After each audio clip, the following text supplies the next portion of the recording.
Hey students, I am Rakesh Kumar Saini. Welcome to my YouTube channel, My Notes. And if you like the channel, the way I prepared the notes for you guys, so please subscribe to my YouTube channel. You also share it within your friend circle and of course like the channel. Okay guys, so let's begin.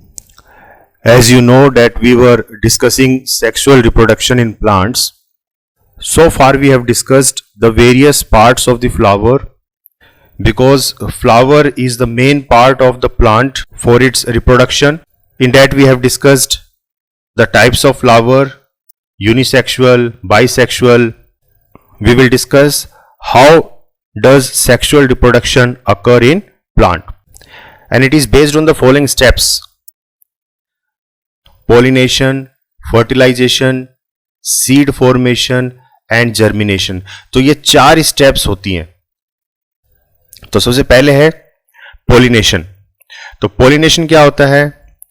It is the transfer of pollen grains from anther to stigma. Anther से stigma तक pollen grains को transfer किया जाता है इसमें. और ये 2 तरीके से हो सकता है.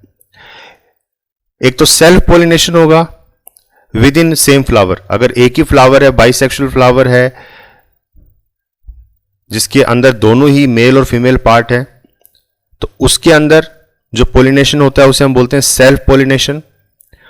और दूसरा होता है cross pollination among different flowers. तो ये होता है जो यूनिसेक्सुअल फ्लावर्स होते हैं, यानी कि मेल फ्लावर अलग होगा, फीमेल फ्लावर अलग होगा. तो इसे हम क्रॉस पोलिनेशन बोलते हैं. और क्रॉस पोलिनेशन जो है बाइसेक्सुअल फ्लावर के अंदर भी देखा जाता है. This transfer of pollen grains occurs with the help of pollinating agents like wind, water, insects, etc. तो ये जो ट्रांसफर होता है पोलन ग्रेन्स स्टिग्मा के अंदर, जैसे स्टिग्मा ये है, तो स्टिग्मा जो है मेनली जो फीमेल रिप्रोडक्टिव पार्ट है उसकी ओपनिंग होती है ये, ठीक है ना.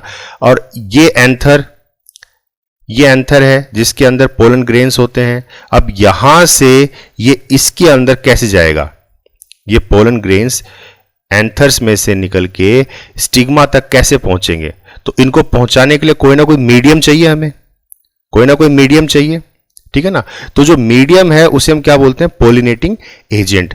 अब ये पोलिनेटिंग एजेंट विंड भी हो सकती है, मतलब जोर से हवा चल गई तो हो सकता है इसके पोलन ग्रेन्स जो है यहां से निकल के उड़ के और इसके ऊपर जाके बैठ जाएं, या पानी की हेल्प से हो सकता है, या फिर इंसेक्ट्स जो मधुमक्खियां वगैरह, जो मक्खियां वगैरह भिनभिनाती हैं इनके ऊपर. तो क्या होता है, जैसे इसके ऊपर एंथर के ऊपर अगर बैठ जाएंगे तो पोलन सैक्स जो उनके पांव के चिपक जाता है, और फिर जब वो स्टिग्मा के ऊपर बैठती हैं तो वो पोलन ग्रेन्स को कैरी कर लेती हैं, ठीक है ना. और एक बार अगर स्टिग्मा तक पहुंच गया पोलन ग्रेन्स तो उसके बाद वो स्टाइल के थ्रू होते हुए और ओवरी तक पहुंच जाता है, ठीक है ना, जो कि मेन रिप्रोडक्टिव फीमेल पार्ट है. तो 2 तरीके से पोलिनेशन हो सकती है. अगर एक ही फ्लावर के अंदर मेल और फीमेल हैं तो उसमें तो हम बोलेंगे सेल्फ पोलिनेशन, ठीक है ना. और अगर 2 अलग अलग फ्लावर हैं तो वहां पे भी उसे हम बोलते हैं बोलेंगे क्रॉस पोलिनेशन, ठीक है ना. लेकिन दोनों ही केस में हमें पोलिनेटिंग एजेंट की जरूरत पड़ेगी, ठीक है ना, जो कि एंथर से पोलन ग्रेन्स को कैरी करके स्टिग्मा तक पहुंचाएं. क्लियर है? तो ये जो प्रोसेस है, इस प्रोसेस को क्या बोलते हैं? पोलिनेशन बोलते हैं. It is the transfer of pollen grains from anther to stigma, ठीक है ना. एंथर से स्टिग्मा तक पहुंचाने का एक प्रोसेस होता है, तो इसे हम क्या बोलते हैं? पोलिनेशन. तो पहली स्टेज तो ये है कि पोलिनेशन होगा. सेकेंड स्टेज है फर्टिलाइजेशन. तो फर्टिलाइजेशन बेसिकली क्या आता है कि it is the fusion of pollen and egg. Pollen grains और एग जो है ये फ्यूज मतलब कंबाइन हो जाते हैं, ठीक है ना. तो यहां पे जैसे मान लीजिए पोलन ग्रेन आ गया यहां तक स्टिग्मा के ऊपर, फिर यहां से ये जो ट्यूब लाइक स्ट्रक्चर है, ये पोलन ग्रेन्स एक्चुअल में क्या है? मेल जर्म सेल ही तो है. तो ये धीरे धीरे इस ट्यूब से नीचे स्लाइड करते हुए और अल्टीमेटली कहां आ जाएगा? ये फीमेल जो जर्म सेल है, जो ओवरी के अंदर जो फीमेल जर्म सेल होता है उसके साथ ये जाके अटैच हो जाएगा, मतलब वहां पे वो मतलब फ्यूज हो जाएगा उसके साथ, ठीक है ना. तो इस प्रोसेस को हम क्या बोलते हैं? फर्टिलाइजेशन बोलते हैं. The fusion of pollen grains and egg is called fertilisation. अब इसमें दो है फ्यूजन में। पहली स्टेज, जो फर्स्ट फ्यूजन स्टेज में क्या होगा, जायगोट तैयार होगा। तो जायगोट क्या है, एक सिंगल सेल होता है, ठीक है ना, जो मेल और फीमेल जर्म सेल से कंबाइन होकर जो सेल बनेगा वो क्या होगा, जायगोट होगा, ठीक है। तो ये तो पहली स्टेज है फ्यूजन की।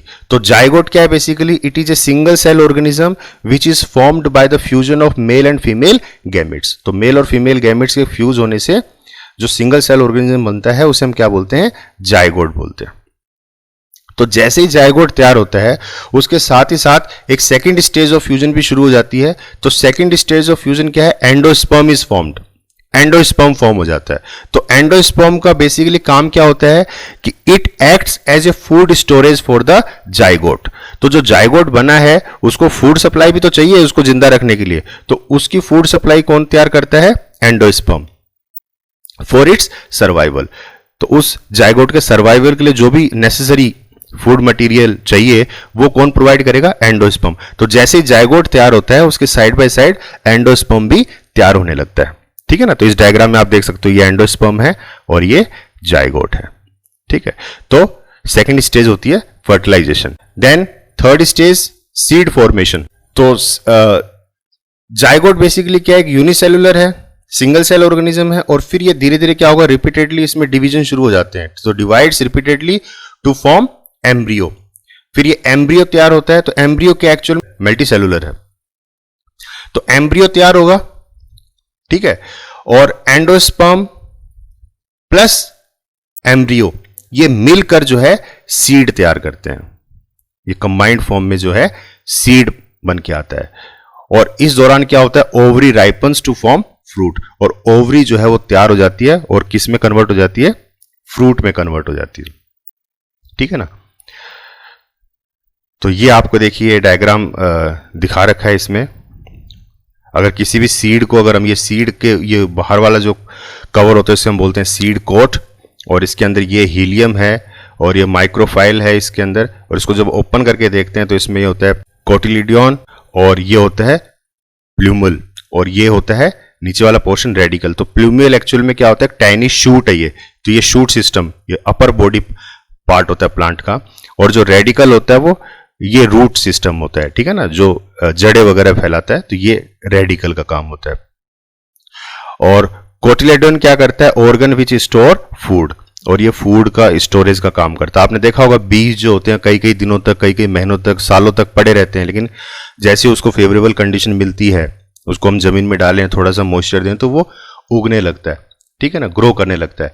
तो वो इतने सालों तक जिंदा कैसे रहता है, उसको सप्लाई कौन देता है, तो वो सारी जो फूड एनर्जी होती है वो इसके अंदर काइटोलेडन के अंदर स्टोर्ड रहती है, जो कि उसको जिंदा रखती है, ठीक है ना। और जैसी फेवरेबल कंडीशंस मिलती हैं तो वो जो सीड है वो सीडलिंग बन जाता है, मतलब, ठीक है ना, तैयार होने लगता है, जर्मिनेट करने लगता है। तो जो सेकेंड स्टेज है वो यही है, क्या है, जर्मिनेशन। तो जर्मिनेशन क्या है, it is the process of development of A seedling from a seed. कि सीड से जो पौधा तैयार होता है, जो सीडलिंग तैयार होती है, उसे हम क्या बोलते हैं, उस प्रोसेस को क्या बोलते हैं, जर्मिनेशन बोलते हैं।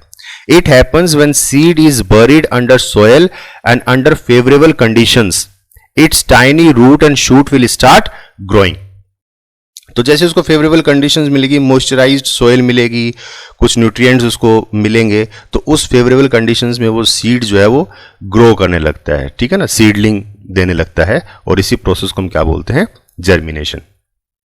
जैसे ये देखिए थोड़ा सा ये दिखा रखा है इसमें, ये बीज है, इसको हमने सॉइल के अंदर बरी कर दिया, तो जैसी फेवरेबल कंडीशंस मिलेंगे धीरे धीरे ग्रो होने लगता है। और जो आउटर कवरिंग थी कोटिलेडन की वो अलग हो जाती है, ठीक है ना, और ये यंग स्टेम तैयार हो गई और सीड कोट देखिए अलग हो गया।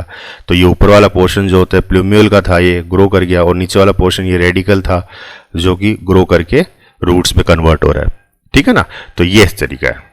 तो इसमें बेसिकली 4 प्रोसेस होते हैं। तो first one is pollination, then fertilisation, then seed formation, then germination.